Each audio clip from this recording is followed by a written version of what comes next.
Kith trespasses in the goddess's maw? But how? I honestly did not expect you to have such a feminine voice. Incensed, the giant warrior hulks. Her thick muscles twitch, red markings glowing hotly against her ashen skin. You must seek to follow in your defiler god's footsteps. You will not, for I will smite you where you stand. I'm no friend of Eothas. He stole a piece of my soul, and I mean to get it back. Ha! You think to confront an embodied god? Then you are either powerful beyond comprehension, or as much a fool. Yet you imply you do not serve him. The first giant's grip turns white-knuckled on the hilt of her sword. Her muscles strain and the metal quivers in her hand. Rakia, move! We cannot allow these intruders to live. I will permit you to scamper closer to God's face, if you believe you can survive.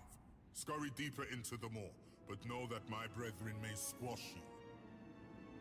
You plan to attack Eothas? First we recover the wounded and their weapons, drag them into the Jagged Keep, and then we will kill a god. Hey, how can I reach Eothas? All who neared the intruder god were gutted until extinguished.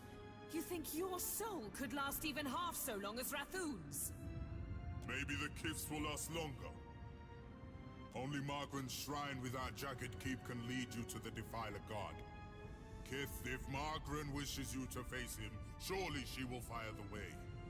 A haze of soul essence sifts up like smoke from a corpse scored with heavy claw marks.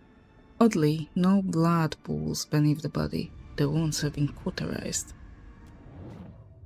Hot to the touch, the essence slowly wafts through your fingers. Then you're trembling down into a feverish sensation of a soul red. You're a great champion, a Goliath among giants, your chest tight with pride. And now something darker, a strange dread. It flickers inside of you like the fires of a waking forge, because you know you too are soon to be tempered as you stare down upon the distant god, the defiler your brothers and sisters died to defeat but could not. Who now glads on the Atras spire, striking plans against Margaren? The iron chains that suspend the bridge beneath your feet drip blood and sweat, weeping. The mole spawns below, battered by the invader, the Jagged Keep, now even more apt in name. He cut the path to the spire and could not be stopped. He drank deeply from so many of you. The Berentes watches beside you. She is fierce and will know what to do. She can hear Margaren within the flames. Without further delay, she hastens you into the dragon's lair. She will cool the beast, and it will ride with you into the assault.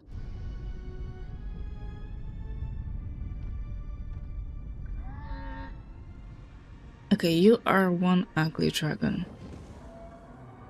I'm sorry to say that, but I saw prettier dragons. A creature of smoke and scales, embers and talons looms up from the darkness. Her back and ribs gleam luridly, red as the lake of fire that laps at her feet. She hisses, the sound like rocks grating together in her throat, and though her peeled-back lips form no words, you understand. Who comes now to stoke the flames of chaos further? She looks better on the portrait. The Rathoon summoned you. So attack them. We struck a deal eons ago.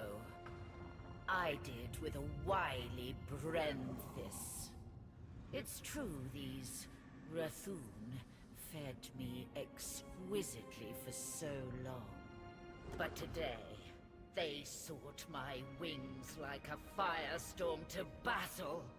My fangs like hot spears to pierce a god. I am the heart of the fire. I cannot be controlled. Not by a giant's weak will, and not by a sputtering trinket.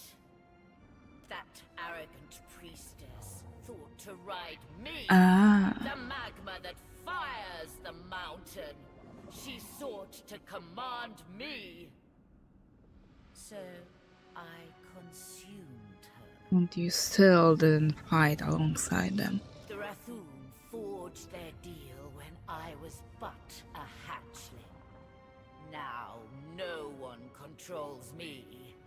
And I would never fight a god for fools.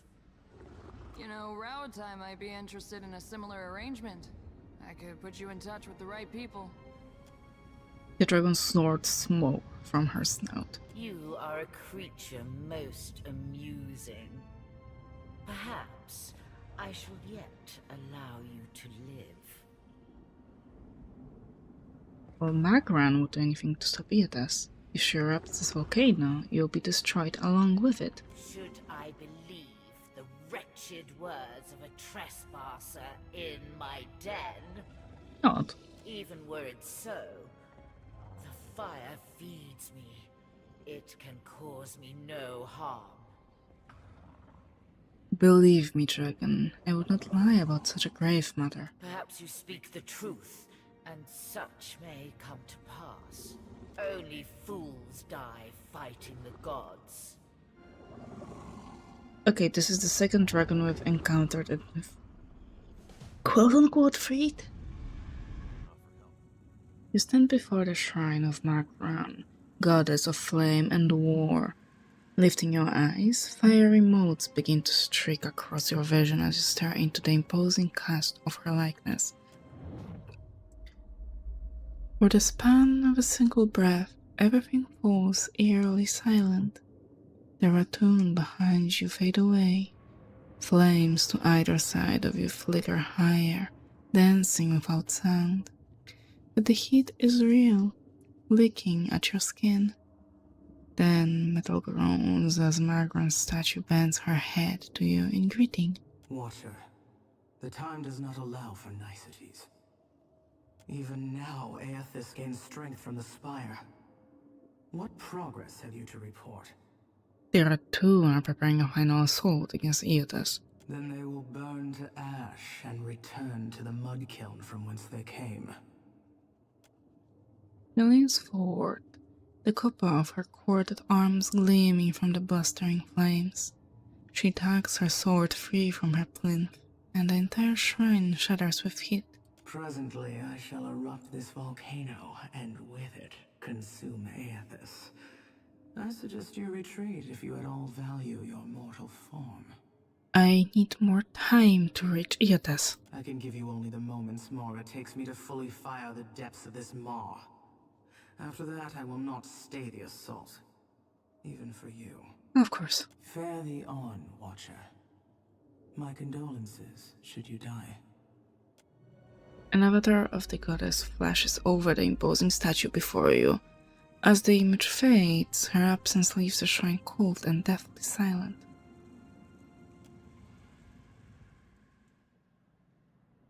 A statue of Magran towers above you, bloodied and battle-ready. The goddess clutches both sword and shield. At the base of the statue, a rectangular iron slatted altar rests between two unlit braziers. Let's place the torque. The braziers on either side of the altar flare to life, red-hot flames shooting high before settling into a steadier, softer burn within the bowls. Lava eddies beneath iron grating in the floor, hitting the soles of your feet, while the statue herself seems to wake, metal groaning, rasping as the shrine moves.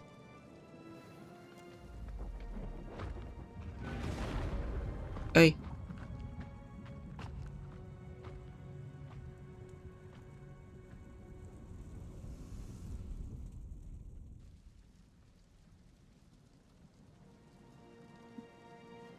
Let's go into depths.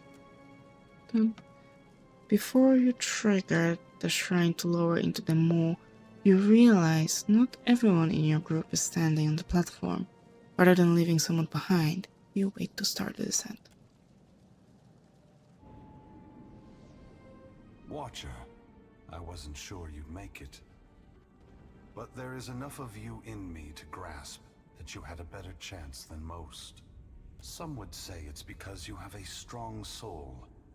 Great deeds come easily to one so spiritually blessed. Or have you become great because of what has been thrust upon you? Watcher of Cadnua, Herald of Berith, Hound of Eothas. It's in my soul, it always has been. Greatness is my birthright. There is little evidence to dispute your claim. You, who ended Theos and learned the secrets of the gods. Woe may befall the next god or mortal who stands in your way. But you have come a great distance for answers. What would you ask of me, Watcher? You owe this Watcher here. You owe my brother Woden, and every last one of us that ever followed you. And you owe me. I never asked you for much, but you owe me better than what you're given. I cannot atone for my mistakes with words alone, Adair. I know this now. It is why I began this journey and why I must move on. But you have come here for other answers. Why I have returned, where I am going. Am I answering to you, or to Berith? But this time is different. This time, there is no power on Eora or in all of hell to stop me. Understand that what I'm saying is neither a boast nor a challenge. It is the clearest statement of truth I can give you. Give Berith, in the hopes of dissuading you from taking actions that may harm others. What are you going to do? Force gods and mortals alike to open their eyes to one another. I want to return the gods to our original purpose, and to allow mortals to worship us, or ignore us, for what we are, not what we pretend to be. Belief creates the foundation upon which a mind's reality is built. Some minds can never let go of that foundation. They would rather hold tight to the world in their mind than accept what they're being told. Hear me out. This guy here that we are speaking with, this god, the goddess that we just spoke to, they were humans or kith once. They were like us. But because of the technology they had, they managed to ascend themselves to godhood, and thus creating the pantheon of gods. And now they must feed on the souls of mortals. To keep their energy, they need the fuel. We took on the mantles of gods from legends, and in so doing, made real what was false, crafted truth from fiction. I think that's the reason that the god didn't like the goddess from the Avowed, because there we have the one and only god that was not made from a man, from a human, from a kith, however you want to call it. She was made from a land. She was created naturally by a land being worshipped by kith, and not a kith put for a machine. I will smash the great wheel until the lights of hell all gutter and die. And when my work is done, I will leave this world forever. You are back inside him. Back with yourself. Are you still the same Watcher who fed a wretch to Scan's blood pool? Darkness roils within the soul as it awaits your response. I am. No, I've changed. This may be painful then, but I suppose it will be so for both of us. Some of us is lost to him. Fragments and the empty spaces between them. They will always be a part of him. But we are still us. And it's time for us to go. Together. We're there. The soul rushes toward you, flying into you with ferocious speed. You are thrust back through the Audra, out of the palm of Eothas' hand, back into your body. You can feel the sensation of your skin, the warmth of the Audra, but you are not fully in control. The other soul struggles to reach the surface of the body's consciousness, but you pull it down. Entangled, you float in a dark, boundless expanse. The more you fight each other, the closer you become, until somehow, impossibly, Every piece of you is touching every piece of them. Windows of your eyes retreat into the distance. The fragment of your soul is so close to you in the darkness that you can't tell if its thoughts are separate from your own. Eothas is going to Ukaizo. Eothas is going to Ukaizo. He's going to stop the wheel. He's going to stop the wheel.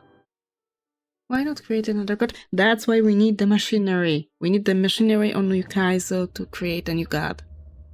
You cannot do it otherwise. No other way. Are we simply going to wait? What if she never wakes up? Are those frilled collars stuffed in your ears? If the Watcher's mumblings are right, then Eothas is marching on Ukaizo. We have to move. My head. Good, you're awake. Just when I was worried we were going to stand around all day talking. You know, every time you come back from the dead, it's a little less exciting. You gotta space it out more.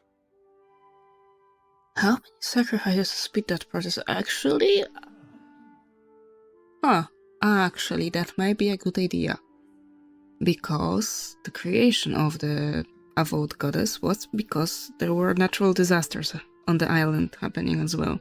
Those natural disasters created sacrifices. The sacrifices fed the Adra that were on that island. If we can cut off ourselves a bunch of rocks and feed souls into those rocks, maybe we can create ourselves a god. Ukaizo isn't a fortress in the path of shipping lanes.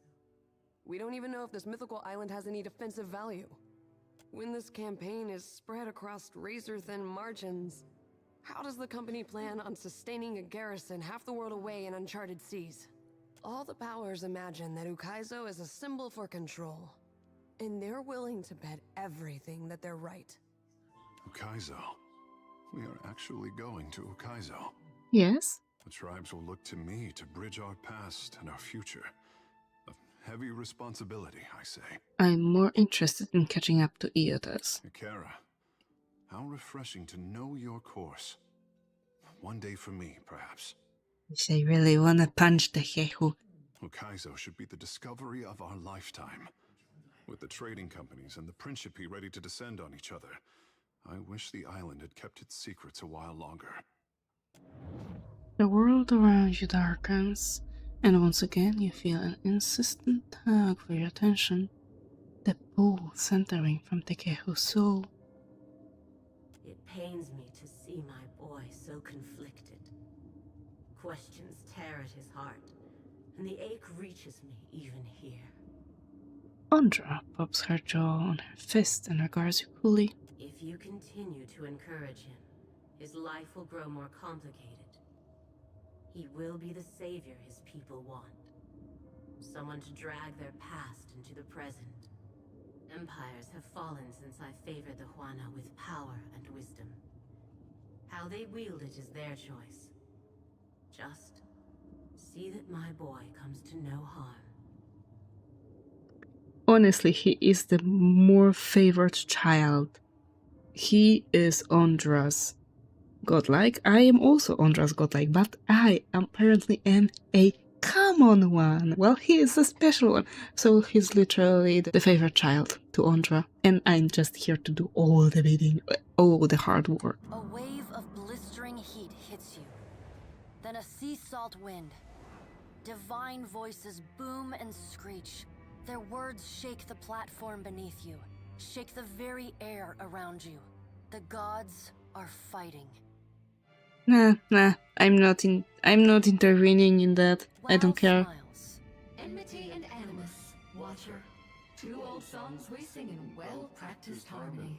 Unable to reach accords, we compete to see who shouts best shake Eora. Progress, are you playing something new? We try, but agreement eludes us.